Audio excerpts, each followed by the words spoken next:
Nah, sekarang gue mau ngomong sama lo dari segi ini ya, segi nalar. Itu kan tadi dari segi ayat-ayatnya. Nah, sekarang dari segi nalar. Tadi dibilang Bapa itu adalah sesuatu yang tidak pernah dibaca, tidak seorang pun pernah melihat Bapa gitu kan. Nah, ini juga pertanyaan yang kita paling mendasar. Sebenarnya Allah itu apa? Sebenarnya Tuhan itu apa? Oke? Allah itu apa? Tuhan itu apa? Itu yang kadang-kadang orang bertanya, Tuhan itu ada apa enggak? Allah itu apa? Ada apa enggak? Nah, itu eh, belum apa-apa udah blur dulu gitu. Maksudnya belum dia sendiri nggak tahu apa yang dia cari sebenarnya.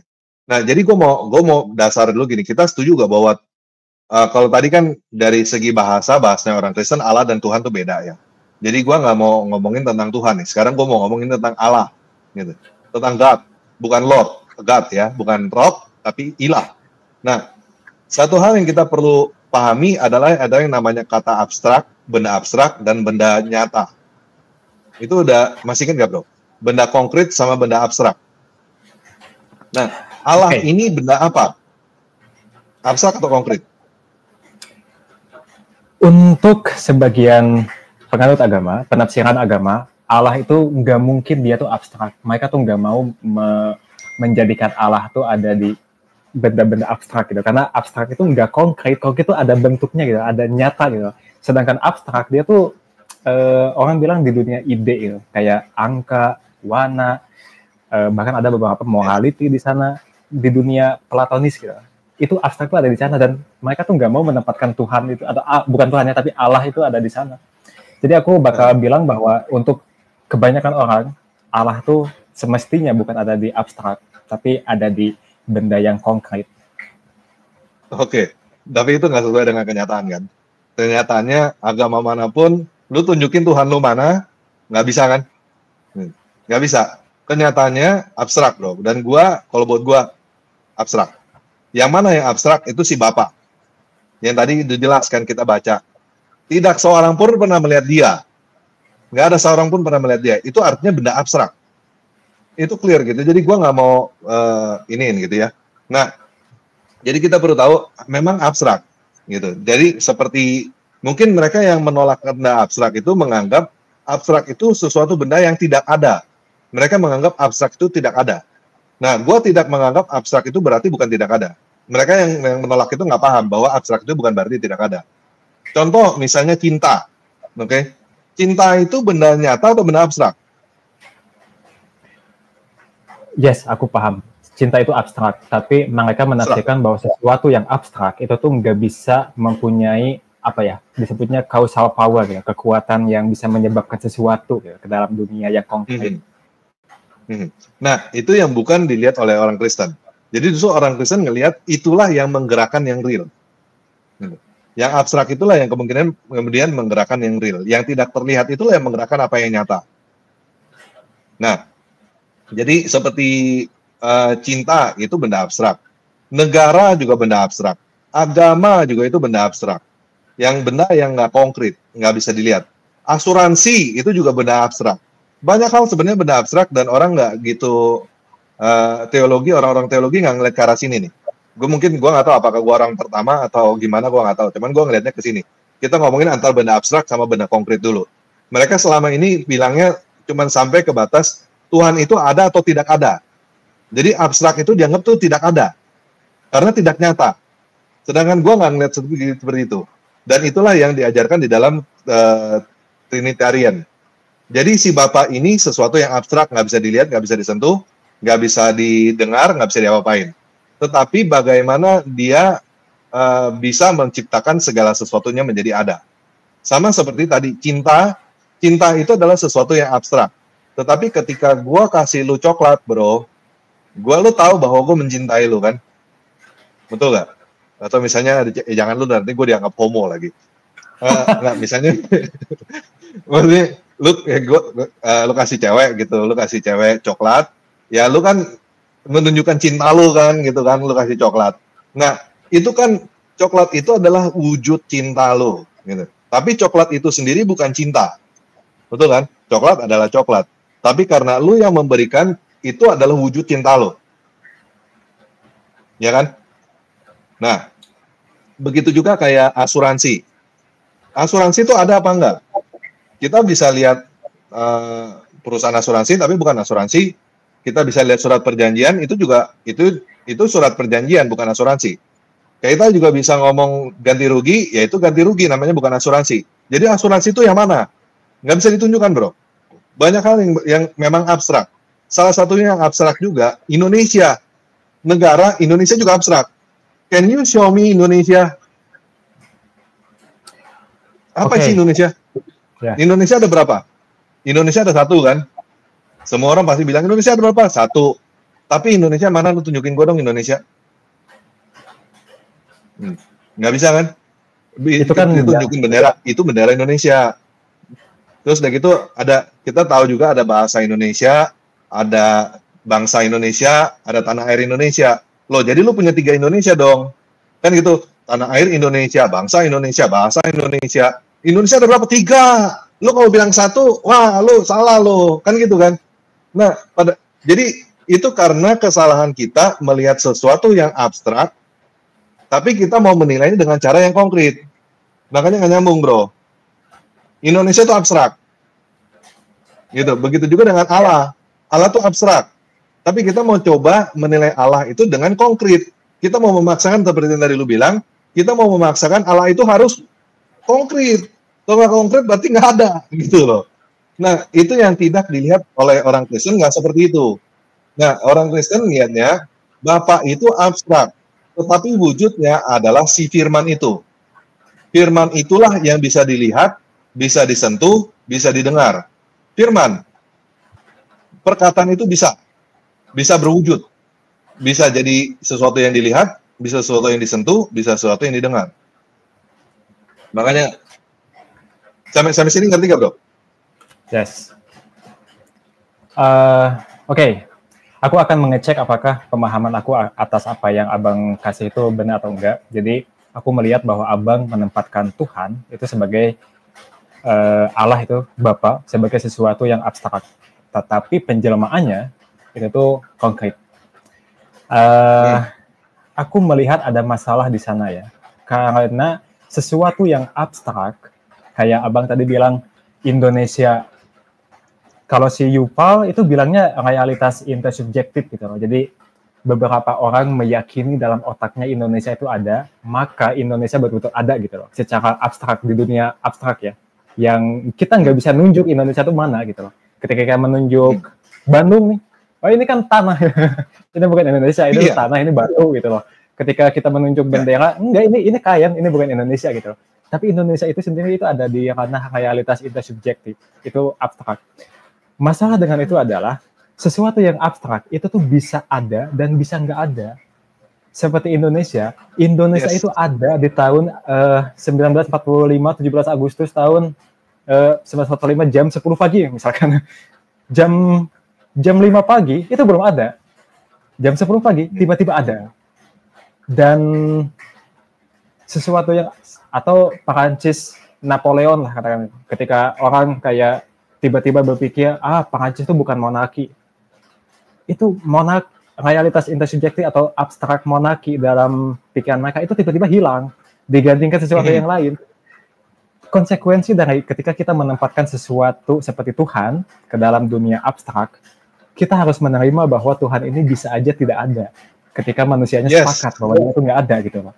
Jadi kalau kita menempatkan Tuhan itu dalam sesuatu yang abstrak, ketika manusianya nggak ada, ketika manusianya nggak meyakini itu, maka Tuhan itu nggak ada. Itu totally agree. Iya. Ini lagi-lagi ya. Iya. Makanya gini. Salah satu. Ya. Ya, itu totally agree. Semua orang bisa ngomong apapun juga tentang Tuhan. Gue bisa ngomong, gue kemarin ketemu Tuhan. Lu juga bisa ngomong begitu. Semua orang bisa ngomong, bro.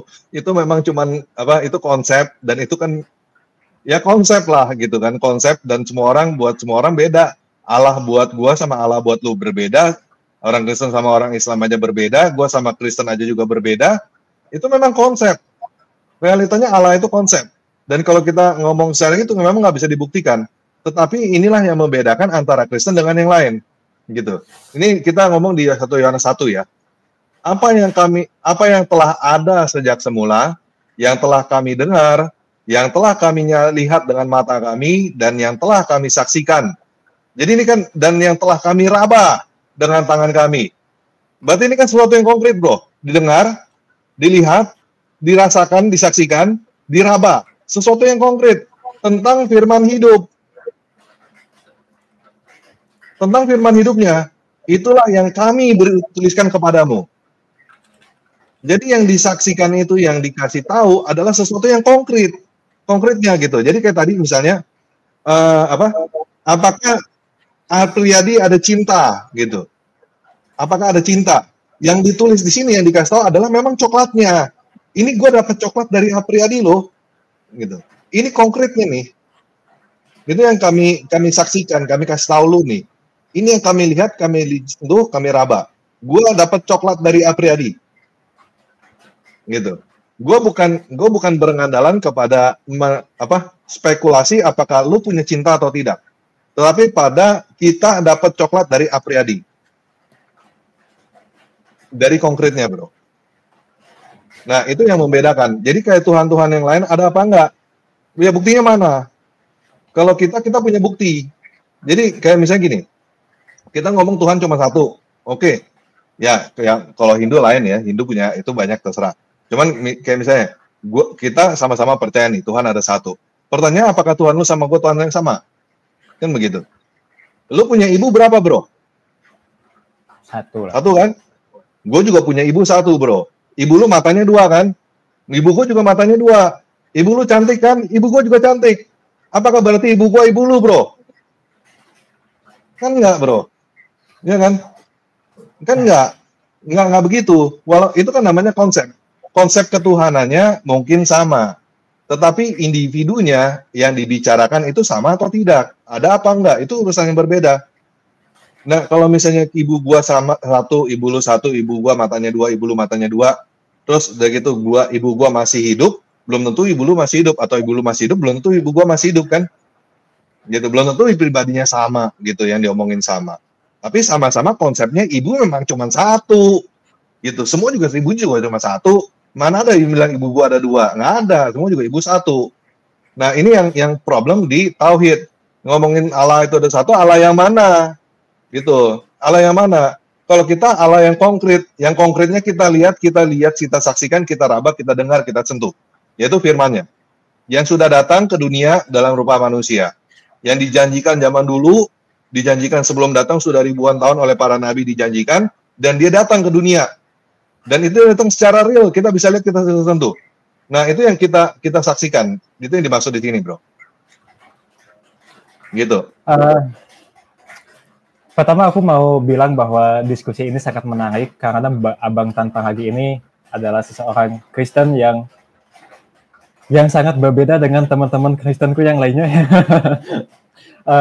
Pertama itu aku pengen memuji Bang Tanpa Hagi gitu karena tampil berani berbeda dengan teman-teman Kristen yang lain. Kedua, gue nggak normal ya. Unik lah, bukan nggak normal, unik lah. Karena emang pandangan Abang mengenai Allah dalam dunia Kristen itu betul-betul baru buat aku ya. Aku ketika diskusi ngobrol sama kekristenan sama teman-teman yang lain itu beda. Aku masih melihat ada masalah sama Tuhan konsep. Meskipun Abang setuju tadi ya, karena gini Bang, ada kalanya manusia itu nggak ada di bumi. Tadi kita bilang secara saintifik ya, dan aku yakin banget bahwa sains itu adalah satu-satunya hal yang paling reliable dalam menuntun kita untuk melihat dunia realitas. Dan menurut data saintifik, ada masa di mana manusia itu belum ada. Kalau misalkan kita menempatkan Tuhan pada dunia abstrak, Tuhan sebagai konsep, maka ada kalanya Tuhan itu nggak ada. Pada saat manusia belum ada, Tuhan nggak ada. Oke. Ya, jika Tuhan itu tidak ada, akan sangat sulit untuk menerima bahwa alam semesta ini tercipta in the first place, di awal waktu. Karena orang Kristen meyakini bahwa Tuhan ini ada sebelum alam itu sebenarnya ada gitu loh. Yang mana jika dia mampu untuk mengadakan sesuatu dari ketiadaan, dia tuh nggak bisa sekadar konsep, dia nggak bisa sekadar abstrak, dia mesti sesuatu yang konkret.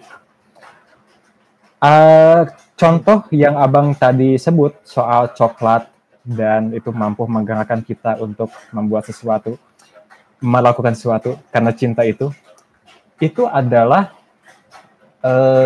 abstrak yang apa ya, yang kita didorong untuk melakukan sesuatu yang konkret berdasarkan ide di kepala kita gitu loh. Tapi kita nggak bisa menyebutkan bahwa itu dilakukan oleh cintanya itu sendiri gitu loh. Jadi itu dilakukan oleh konsep cinta melalui kita loh sesuatu yang konkret yang melakukan itu.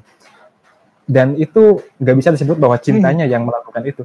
Maka kalau misalkan kita menganggap bahwa Tuhan itu hanya sekadar konsep, dia itu menurut para filosof nggak punya causal power ya. Causal power itu kayak apa ya, mempunyai kekuatan untuk melakukan sebab gitu, untuk menyebabkan sesuatu di dunia yang real gitu.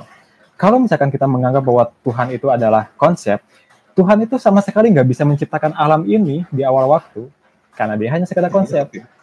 Makanya aku masih sulit untuk menerima kalau Tuhan itu adalah sesuatu yang abstrak. Dan ya gini, ya silakan. Gini, mungkin gini deh. Apakah sesuatu yang abstrak itu yang tadi gue bilang, karena kita ini banyak kan tidak terbiasa untuk menganggap sesuatu yang abstrak itu bukan berarti nggak ada. Karena abstrak itu dianggap sesuatu yang tidak ada. Baru ada ketika kita mengkonsepkan itu kan. Itu yang pengertian kita sekarang, bro. Yang kebanyakan orang melihatnya begitu. Abstrak itu berarti nggak ada. Cuman gua mau membantah itu. Contoh misalnya cinta. Cinta itu clear abstrak loh, bro. Lu nggak bisa nunjukin cinta. Yang lu bisa nunjukin adalah perwujudan cinta. Nah, tetapi ini juga membantah bahwa yang lu bilang tadi, itu bukan penggerak. Justru cinta itu penggerak, bro. Bagaimana dibilang cinta itu bukan penggerak? Lu berbuat segala sesuatu kan berdasarkan cinta, benci. Benci juga abstrak loh. Benci itu sesuatu yang abstrak. Benci dan cinta itu adalah yang menjawabkan segala sesuatu yang ada loh. Lu bisa mencintai orang, lu bisa mukul orang, lu bisa kasih orang duit, lu bisa bikin apa karena ya itu cinta atau benci, like or dislike. Sesuatu yang abstrak yang tidak terlihat. Aku klarifikasi dikit ya, Bang. Maaf aku potong ya. Aku klarifikasi dikit. Mungkin tadi aku ada salah penyampaian, salah komunikasi sampai mungkin Abang salah menangkap poin aku gitu. Karena aku komunikasinya jelek. Maksud aku nggak mengatakan bahwa sesuatu yang abstrak itu nggak ada. Aku mengatakan bahwa sesuatu yang abstrak itu tidak memiliki causal power. Sesuatu yang abstrak itu tidak memiliki kekuatan untuk menyebabkan sesuatu. Apakah dia nggak ada? Aku nggak mengatakan itu ya. Karena masih ada perdebatan ya, apakah sesuatu yang di dunia Platonis itu ada atau enggak. Dan aku memilih atau enggak tahu. Aku nggak bisa mengklaim bahwa sesuatu yang abstrak itu nggak ada. Aku hanya berani mengklaim bahwa sesuatu yang abstrak itu tidak memiliki causal power. Apakah sesuatu yang abstrak itu bisa menggerakkan sesuatu? Tentu aja bisa. Karena para pahlawan Indonesia itu kan digerakkan oleh sesuatu yang abstrak ya, digerakkan oleh sesuatu ide Indonesia gitu loh. Dan akhirnya mereka bergerak gitu loh. Mereka digerakkan oleh sesuatu yang abstrak ini. Aku nggak mengatakan bahwa sesuatu yang abstrak nggak ada. Kedua, nggak mengatakan bahwa itu tidak bisa menggerakkan. Aku hanya mengatakan bahwa dia tidak memiliki causal power. Ya. Silakan, Bang. Nah, mungkin gue bisa pakai bahasa yang lebih sederhana gini ya, atau pakai analogi ya.